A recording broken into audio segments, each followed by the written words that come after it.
Hi, hello, my name is Carmichael. I hope you've all been having a great day so far. Welcome back to another True Crime Tuesdays. If you are new, I welcome you. Before I discuss today's case, I'd like to mention my Christian suspense book series, which is Never As It Seems. The first book in the series is available on Amazon, and you can read it on any device on the Kindle app for free. Not only that, but I do have another book series, which is the Juliet Clark book series, which is about a Haitian American teen sleuth who happens to be a successful true crime YouTuber. The first book in this series is titled Murderer at Heart, so the links will be in the description box below if you're interested. Today I'll be discussing the solved murder of Latanisha Carmichael. This is definitely not a well-known case. I honestly wouldn't have known about it if someone I personally knew didn't mention it to me. This story is very tragic and disturbing. Latanisha lost her life so young, and it blows my mind that her death and even disappearance was pretty much unknown to not only the authorities, but basically to everyone around her or who should have been around her. And well, I'm gonna explain it a bit more afterwards, but it wasn't really everybody who was around her, but just in the lives of those in the family, like they had no idea that she was dead, and the authorities certainly didn't know she was dead for decades. And I am so frustrated with cases where children are pretty much lost in the system, because it makes me wonder like how many other kids in the world are currently lost in the system like Latanisha was. And I am just really hoping that they're not in the same situation like Latanisha was. Though this is a tragic story of senseless loss, this also is a story of survival. Now, I encourage you all to do your own research with this case, not to just look at my video for all of the information. Here we go. The sad part about Latanisha, there's really no pictures out there. Like, I don't think there's any pictures out there at all of her. So pretty much the only memory of her physical appearance is to those who actually knew her when she was alive. Now, Latanisha Carmichael was born on February 27th, 1976 in Brooklyn, New York. She had a twin brother named Andre, and their parents were Joseph and Madeline Carmichael. Now, Madeline, she was a former nurse who did lose her job due to a physical injury which she did not recover from. And, before becoming a nurse, she was married at 17 to Joseph, but the marriage didn't last. Madeline did raise her kids on her own, and it seemed like Joseph wanted to be in the kids' lives, or at least he wanted to be at least like get in contact with them, but it seemed like Madeline just wouldn't allow it. So Joseph, I believe he would pass before he found out what was truly going on with his kids. Now, Madeline, she had an older son named Gregory, and I don't know if that was also Joseph's father, but she did also have a daughter named Sabrina. Before Latanisha and Andre were born, Gregory and Sabrina would be in and out of foster care. According to Sabrina, who is 5 years older than the twins, Madeline was a sweet, caring mother, but something dark overcame her after the birth of the twins. A year after the twins were born, that's when Madeline became abusive to all of the kids. Madeline clearly wasn't fit to raise the kids, and I'm pretty sure that she knew that, and she would also stay with family for a while, but then leave her family as if she never needed help. Now, her family pretty much knew or had an idea of how abusive Madeline was, but didn't get her the help she needed. Worst of all, Madeline's family didn't get the help that the kids needed. Gregory, when he became a teenager, he was older and he became bigger than Madeline. So Madeline wasn't able to abuse him like she could with the younger siblings. Now Madeline stopped abusing him and kept on abusing the younger siblings. Worst of all, Greg, you would think that since he is no longer able to be a victim of his mother's abuse, you would think that he would protect his siblings because he knew how it felt to be abused by their mother. But instead, he would also abuse his siblings as well. Gregory pretty much became a problem child. He would run away plenty of times, he hung with the wrong crowd, and got involved with thuggish behavior. The only time that the kids were really safe was when Madeline's Jamaican lover Sonny was around. So Sonny, he and Madeline definitely were not going to live happily ever after like that. In fact, Sonny was a married man and Madeline was pretty much his mistress. Even though Latanisha, even though there's no pictures of her, even though she lived such a short life, she did have personality before her life was taken away from her. So according to Sabrina, she is pretty much the only person in the world who really cares to remember Latanisha. Now, Latanisha was described as talkative, playful, creative, and sadly, Latanisha was robbed to grow and gain more personality. On November 4th of 1979, Latanisha is 3 years old at this point, and of course, Latanisha, she has Andre as her twin, so he's 3 as well, and Sabrina is 9 years old. And Sabrina and Andre, they witnessed something that no child should ever have to witness. Now, Sabrina, she couldn't remember the reason why, but Madeline and Gregory were so angry with Latanisha for whatever and started beating this 3-year-old baby. Now, Gregory, he's 18 years old at this point, and, I can't fathom Madeline beating her own child like this. But as for Gregory, I'm 25 years old, and I can't fathom beating a baby. I can't fathom beating a toddler like I'm in a WWE wrestling match with them. Madeline would punch Latanisha in the side of that baby's head, knocking Latanisha out. And as Latanisha is on the floor, this baby is not breathing. Here is what pretty much pisses me off the most. So, Latanisha is on the floor and she's not breathing. All of a sudden, out of nowhere, Madeline and Gregory start getting scared, then start performing CPR. Like, the audacity. You torture this little girl. You beat her up like she's a punching bag. So now you want to go ahead and help try to revive this baby that you have been torturing. You've been abusing her for as long as Latanisha could remember. Out of all the beatings of Sabrina, Andre, and Latanisha for those 3 years, neither of you stopped to think that maybe beating on a baby could end their life. Because when you go ahead and beat somebody so small that hard, there is no way that there's not a possibility of that happening. No amount of CPR was going to help.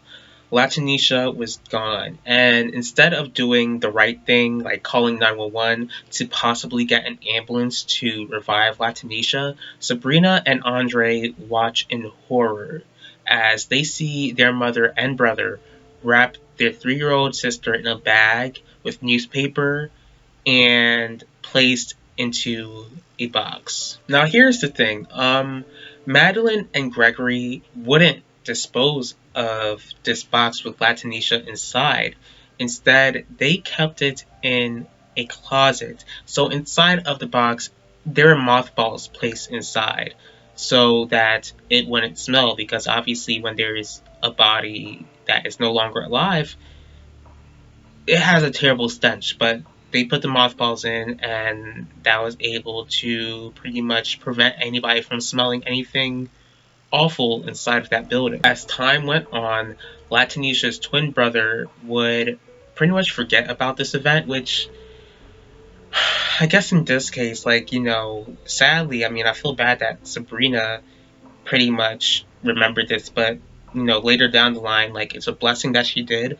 But as for Andre, I would say that when you see your twin sibling just pass away in the most gruesome manner, like, I would consider that a blessing that she don't remember that. So he would forget about this event, but the tragedy is that he would forget about Latanisha altogether, because after that event, Madeline and Gregory stopped talking about Latanisha, and they would force Sabrina to stop talking about Latanisha. So Sabrina would have this terrible, horrific memory locked into her brain for the rest of her life. And seeing that her younger sister was murdered, she was too scared to tell anyone about what her mother and brother did to her baby sister that day. Sabrina and Andre, even though he didn't remember Latanisha or that she was no longer alive, neither of them would be allowed near the closet or else they get beaten. So, but the abuse would continue anyway, whether they went near the closet or not. And Madeline and Gregory would also call each other like husband and wife. Like, that is so, so nasty. Like, first of all, Madeline, how in the world are you going to go ahead and call your son your husband? And as for Gregory, like, that is just weird. Like, I mean, he just downhill, like, he was going downhill anyway. And I can understand, like, maybe, the abuse from Madeline pretty much did something to his head. Like, I get that, but, like, you're old enough to understand, like, how weird that is. Like, why? Like, who in the world would want to call their mother their wife? 5 years after Latanisha was killed, so this will be like in the early 80s. Andre is 8 years old, and he's left with his aunt while Madeline and Sunny are on vacation, and Sabrina was in foster care. So this aunt, she asked Andre about his sister. Now again, like, Sabrina is in foster care, so thinking that she's talking about Sabrina, Andre answers that he has no idea where his sister Sabrina is. But then she explains that he's talking about his twin sister. Now, Andre, again, he is 8 years old, and it had been 5 years since he had last interacted with Latanisha. And he's, like, confused because, according to his memory, when he was able to gain consciousness or whatever, he had never seen a twin in his apartment at all, and doesn't remember having a twin sibling. So Andre, he, is, understandable. Like, your aunt tells you that you have another sister, especially this is your twin sister. He can't get what his aunt said out of his head. So Madeline would pretty much, so before this time, like, I'm pretty sure other people go ahead and ask where Latanisha was, like her boyfriend Sunny, but she would go ahead and make up excuses to Sunny or anybody else outside of family, saying that Latanisha was with family in the South. But not only that, I do not know if what type of connection she or Gregory had, but somehow there were legal records that Madeline created stating that Latanisha was still alive, so she was able to get, like, welfare benefits and all that stuff. But she was stating that Latanisha was still alive when she clearly wasn't. Yet, after all these years, nobody was able to look into this or confirm that Latanisha was alive. So Andre, he would ask Madeline about this, but she didn't answer the question. And when she heard him ask about his twin sister, because he didn't know Latanisha's name, like, all he heard was that he had a twin sister, she was livid. So she asked Gregory to beat Andre as punishment for asking whether he had a twin sister, and never asked again until years later. Now, Sunny, who was Madeline's, lover, he would eventually see the monster that his lover was when he finally witnessed her abusing Andre. And, he was pleading with her to stop, but she told him to just leave and she just asked him to leave, and if he didn't, then she would get Gregory, who was pretty much a menace to society at this point, to harm him. Sonny, he is somebody I do not respect. I do not respect him as a man, or pretty much as like a human being in general. Like, first, you're unfaithful to your wife. Second, you are afraid of this younger man. Like, I can understand like Gregory's into criminal activity. Like, it's understandable that you're afraid, but you let that fear take over what you were supposed to do as a man. Like, you see these kids grow up, but you don't think it's odd. First, you don't think it's odd that you haven't seen your lover's daughter for years, and you believe Madeline's story about Latanisha being in the South without asking, more details. And you also see her abusing her child, and you don't tell the police about what's going on in your lover's house to rescue this child who you've known for years. Now, sometime after Sonny and Madeline ended their affair, Andre would end up going into foster care like Sabrina did. Now, Madeline and Gregory, one day, like, they came to the school and accused Andre of stealing money. Now, as for this money, Andre did take it, but he did it to hide it from Gregory because his older brother would steal, Madeline's money to buy drugs. Now, as Madeline and Gregory are confronting Andre about this money, he gets a hold of Andre in the school, in the cafeteria. He gets a hold of Andre, pretty much grabs him by like the ankles and pretty much holds him upside down by his ankles in front of everyone in the school cafeteria. Now, that's pretty much, when you're doing that in a public place, social services or, CPS got involved and all that stuff, and he was placed into foster care. Now, a couple of years later, Andre is 13 years old at this point, and it's his birthday. And sadly, it would have been Tanisha's 13th birthday as well, and they're not able to celebrate it together. And Andre visits Madeline in a restaurant. And the thing is that he never stopped thinking about this twin sister that he's heard of. Whether that was twin intuition or curiosity, I don't know. But, he would ask Madeline about his twin sister. And, he felt safer asking her this time because it wasn't like Madeline could hurt them or hurt him because, they're in public and he's no longer under her care. And it was like this visit was like pretty much an unpleasant visit when, Madeline told Andre that he was pretty much disowned by him. But it's like, somebody like Madeline, like, I doubt anybody would mind being disowned by a monster like her. Now, as Andre asks Madeline, like, hey, do I have a twin sister? Her answer is pretty much grim. So she tells Andre, I know somebody who walks like you, talks like you, even sat on the same paint bucket like you. It would be years until Andre would see his mother again. So years later, Andre and Sabrina would have families of their own. And, they went years not seeing or talking to each other, but would, praise the Lord, they would reconnect as adults. Now, Andre's daughter was curious about her paternal grandmother, which is, understandable. Like, I'm pretty sure that she was able to connect with her mother's mother, but, I'm pretty sure that she would have known that she had to have had a grandmother on her father's side.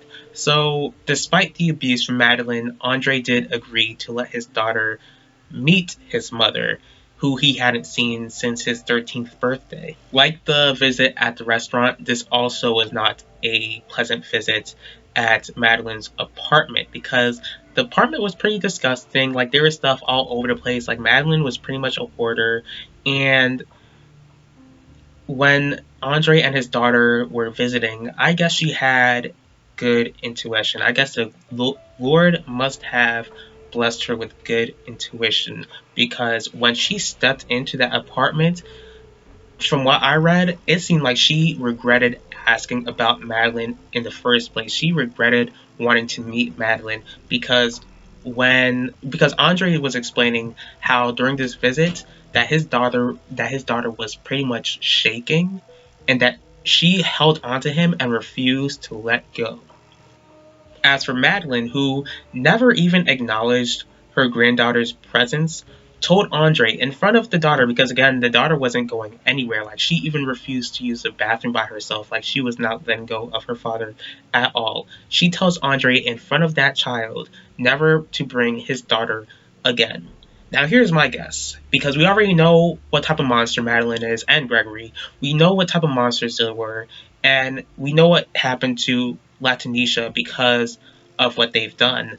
But my guess is that since Sabrina did allow Madeline to meet her own kids with no issue, I believe that Andre's daughter resembled Latanisha, reminding Madeline of her greatest sin. After the visit, Andre would visit his aunt, who would ask about his sister. And again, he is thinking that she's talking about Sabrina. Once again, she tells him that she's not talking about Sabrina, but that she's talking about Latanisha. Now, Andre finally heard the name to this mysterious twin sister of his who he could not remember. And I'm not going to say that, the memory was completely blocked. Like, he explained how he had like fuzzy memories of like another child, or like, another child's feet or anything like that. But he just could not remember the face of his twin sister. So Andre, since he was able to reconnect with Sabrina, he would ask Sabrina about Latanisha, explaining what their aunt told him. Because, we all know that Sabrina, she never forgot about Latanisha, and she never forgot what happened to her. But because of the fear that she held on for so long, she refused to tell Andre what really happened. Like, she would beg him to stop asking questions because she was so terrified of saying anything. And, she was even terrified to the point she never even told her own husband about Latanisha or about what even happened to her. Since Latanisha was his twin, like, Andre was not letting this go. He was not going to go ahead and give up. So he continued to press Sabrina to give him answers. So after all this pressing, she finally gave in, and finally, the thing is that she made him sign a confidentiality agreement to not tell anyone else. So after he signed it and all that stuff, she revealed that Latanisha was nowhere to be found in this world because she already passed 20 years before, and that her life was taken by their mother and their older brother. Not only was Latanisha gone, but her spirit was gone. But Sabrina explains that Latanisha's body had been with them the whole time in a box in the closet that is still living with their mother. Now, I can imagine that Andre would feel a mix of emotions. You find out that you have a twin sister, and you learn your name, and you're trying to locate her and all that stuff, but you eventually find out that she passed away 20 years before. This was something that Andre could not let go of. So he eventually convinced Sabrina, like, hey, this is not right. Like, the police need to be involved. Like, this is something that they cannot keep to themselves. So he convinced Sabrina that they could not keep this in the dark. They cannot keep this horrific secret to themselves, and that the police needed to know. Even though Sabrina was still terrified of Madeline and Gregory, she eventually agreed to tell the police everything she knew. So on November 5th of 1999, police arrived at Madeline's apartment with a warrant looking for Latanisha. Madeline replies with saying that she's a grown woman, 23 years old. I haven't seen her in years. No kidding, Sherlock. Like, you and everybody else had not seen Latanisha in years, and you know exactly why. The police went in anyway because, they already had a warrant, and they searched this dirty, hoarded apartment and found exactly what Sabrina described. Latanisha's remains in a box filled with mothballs and a newspaper dating back to 20 years before in 1979. So they arrested Madeline, who, she was having like health issues, and she was having like chest pains. And she also was ranting about finally being free of hearing the sound of a baby crying. Which, there's a physical world and there was a spiritual world, and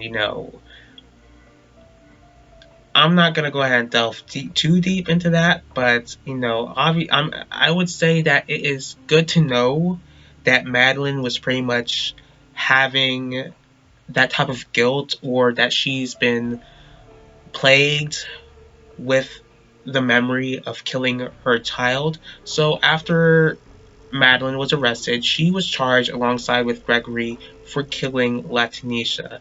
So somehow they were able to get lawyers. I mean, I would assume that they got like public defenders because Madeline didn't have money like that. So the defense for Madeline during the trial was that it was an accident. But here's the thing, like, how in the world do you accidentally punch your child in the side of the head, and how in the world is that an accident? How do you accidentally kill somebody like that? Because first of all, you're not even supposed to be punching your child in the side of the head like you're Rocky Balboa. So I'm not trying to I understand that's the lawyer's job and everything, trying to get their client off, but y'all should just convince her to just plead guilty and just plead insanity. That should have at least been the best. But really, like, that is such. I feel like these lawyers were really stomping on Latanisha's grave like that, saying that was an accident, because you don't accidentally abuse your kids for like all their childhood until they're taken out of your care. The jury was able to see right through this and found Madeline and Gregory guilty.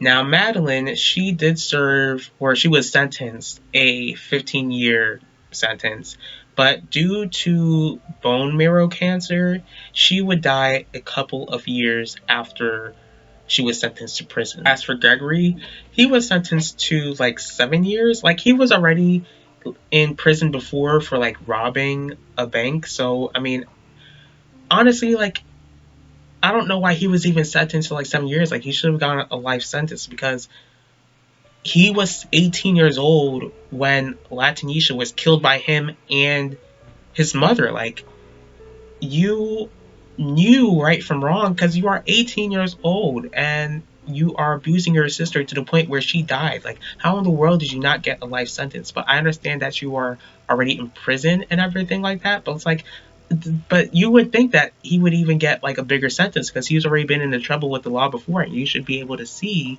that his running with the law came from something. It had to stem from something, and this is a man that you should not let in reach with anybody else in the outside world. So I don't know if like Gregory is still serving a prison sentence due to the robbery, or I don't know if he got himself in trouble again if he's still in prison. I don't know, but it just does not sit right with me, with the thought that Gregory might be in the outside world after what he helped his mother do to that baby. After the trial, Latanisha was finally not laid to rest because she was cremated, but she did finally have a memorial service after being dead and pretty much stuffed away like something you put in an attic for 20 years. It's so sad to know that Latanisha wasn't able to survive the abuse along with her twin brother and older sister. Like, it breaks my heart to know that she lived her short life in so much pain, and that her death was as tragic as her life. Latanisha was robbed of a future by the very people who were supposed to protect her and ensure that she would get a future. And again, I wish that Madeline would have served more time before she passed. And again, like, I guess I can kind of find like comfort in knowing that that crying baby voice had been in her head for years, because that's like some sort of punishment enough. But it just, I just really wish that she would have served more time before she passed away.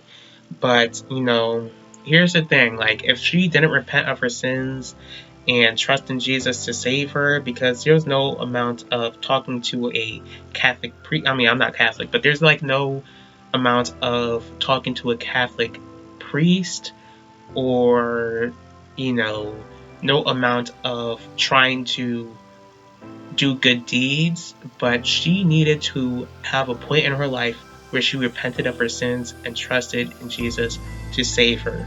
Because if she did not do any of that, then y'all should just know that she'll be paying for what she did to that baby for all of eternity. I do pray for Andre and Sabrina, even though it's been over 40 years, I'm sure that it still haunts them of what their mother and older brother did to their sister. And I'm sure that they would have wanted Latanisha to be with them as adults. And though Latanisha didn't have a happy ending, I do praise the Lord that Andre and Sabrina, even though they were victims, praise the Lord that they were not fatal victims and that they were able to survive what they endured and build a bright future of their own. I thank you all for taking the time here today to watch this video. If you did like this video, please feel free to hit the like button. If you have any thoughts on this case at all, please leave your thoughts in the comment section below. If you'd like to see more videos from me, please feel free to subscribe and click the bell to be notified about the next video. If there's a certain true crime case you'd like me to cover, go ahead and let me know. I will see y'all for next True Crime Tuesdays, and I will talk to y'all later.